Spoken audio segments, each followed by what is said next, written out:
a masculine man is very attractive. Why? A healthy masculine man would never ask you, saan tayo kakain? Saan tayo pupunta? Saan tayo gagala after? No, a healthy masculine man is this. He sounds like this. Jill, make yourself available next Saturday around this time. We'll be going to this restaurant. I reserved a booking for us, blah, blah, blah. And you could wear anything you want. Let's say casual, semi-casual, and I'll pick you up at this time. OMG, that's literally so attractive. Like, I'll make myself so pretty. Diba? Ito yung lagi ko sinasabi sa inyo. Hindi mo kailangan tanongin ng babae kung saan kayo pupunta, saan kayo kakain, ano gusto mong kainin, ano yung mga hindi mo pa nagagawa, bla bla bla. Kung nagkikwentuhan kayo, pwede. Pero kung magde-date kayo, hindi mo pwedeng tanongin ng babae saan mo gusto kumain, saan mo gusto pumunta, ano gusto mong gawin. Di ba? Ito yung mga simpleng bagay, pero napakalaki ng impact sa mga kababaihan. Kasi ayaw ng mga babae mag-isip. Magbabase lang sila sa kanilang nararamdaman.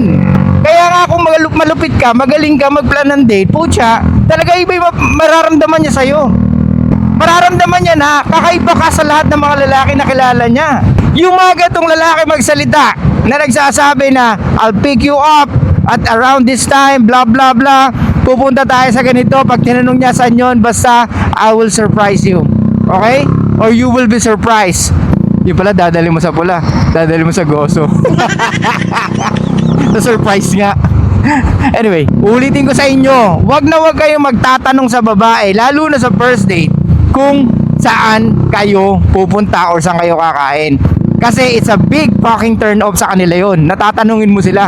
Ikaw ang nag-aaya sa akin mag-date, ikaw ang nag-aaya sa akin lumabas, tapos ako pag-iisipin mo kung saan tayo kakain. Sa loob-loob nun, taka ka ba? Ang mga babae, syempre, very yan. Hanggat maaari, mapakita pa rin nila yung kanilang pagkababae. Di ba na hindi sila pwedeng kumilos na kagaya natin. Gets mo? Hindi sila pwedeng magmaldita. Pero sa loob-loob niyan, napakatanga naman ito. Nagyayaya, tapos ako tatanungin. Siguro, ilan to nakipag-date. Nachichipan ako sa sarili ko. Bakit ako pumayag na makipag-date dito sa lalaki na to? Ako pinagpaplano niya. Ako tinatanong ko saan kakain, kung saan pupunta. Tapos headline ka, Ropa.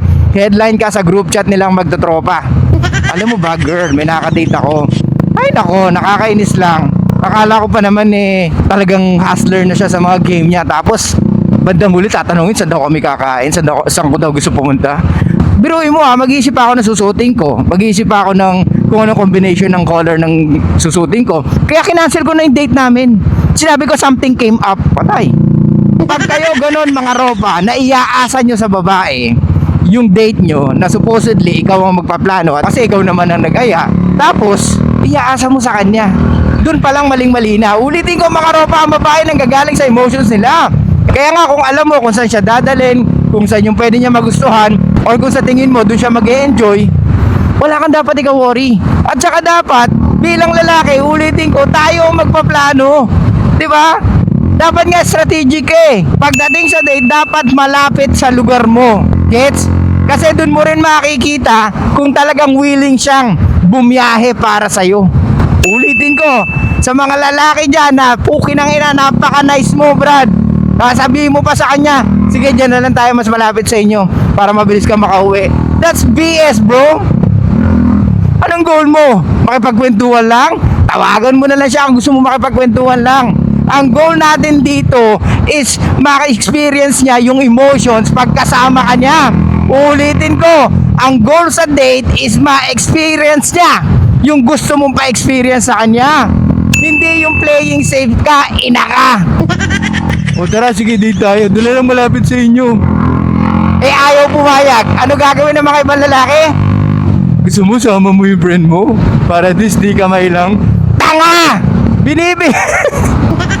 Binibigyan mo ng tsansa yung babae na i-reject ka pag sinabi mo na isama niya ang friend niya. That's very fucking super nice, bro, na isama niya yung friend niya. Kasi pag gano'n ang sinasabi mo, ibig sabihin hindi ka convincing. Ibig sabihin hindi mo siya nakukonvince na sumama sa'yo. Kaya para safe, isasama niya yung friend niya. So ang goal mo lang is mapa-oo siya, hindi yung ma-experience niya or hindi yung ma-stimulate mo ang emotions niya pagkasama ka niya. Gets? Uulitin ko na naman, Ropa, ang goal sa date ay meron siyang maramdaman na ups and downs of emotion pagkasama ka. Hindi yung ma-convince mo lang siya sumama sa'yo. Hindi yung mapakain mo lang siya or mapakape mo siya, okay na. Hindi ganon mga ropa. Ang goal sa date nyo is makausap siya. Maparamdam mo yung emotions na kailangan niya. Na masarap kang kasama, masaya ka kausap, at higit sa lahat, may wisdom ka na kayang i-provide sa kanya dahil ikaw ang lalaki at alam mong sa sarili mo na magaling ka. Kaso ang problema, tanga tayo sa pagtatanong, saan mo gusto pumunta? Saan mo gusto kumuhain? Ay nako po, ang tanga talaga! Mga ropa, wag na wag yung gagawin yun at wag na wag yung tatanungin yun. Maliban na lang kung matagal na kayong dalawa. It's okay to ask her saan mo gusto kumain. Kasi ito yung gusto ko. May gusto ka bang iba? Surprise me. Kumbaga, sinabi mo pa rin yung gusto mo, pero kahit papano, binibigyan mo siya ng options, pinag-iisip mo siya.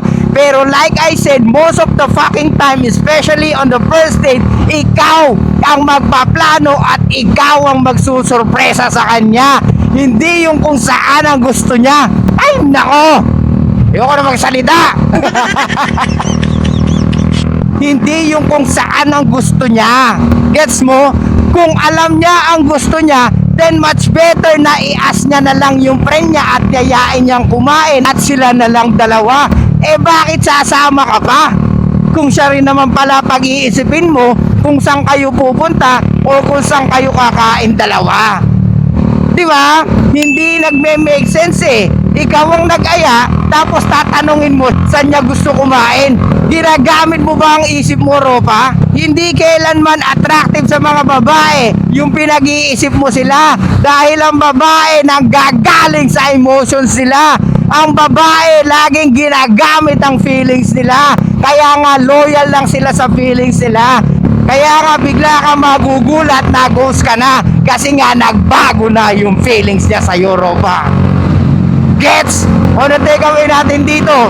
Unang-una, wag mo siyang tanungin kung saan kayo kakain dalawa.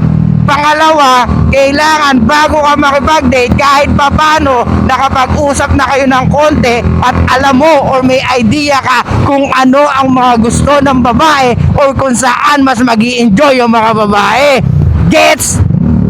Hindi yung parang pupunta ka ng gera, andala mo kutsilyo or andala mo buhanga or tapang lamang. Hindi ganun, ropa. Dahil pag ganun ka, ibig sabihin, hindi mo ginagamit ang isip mo, ropa.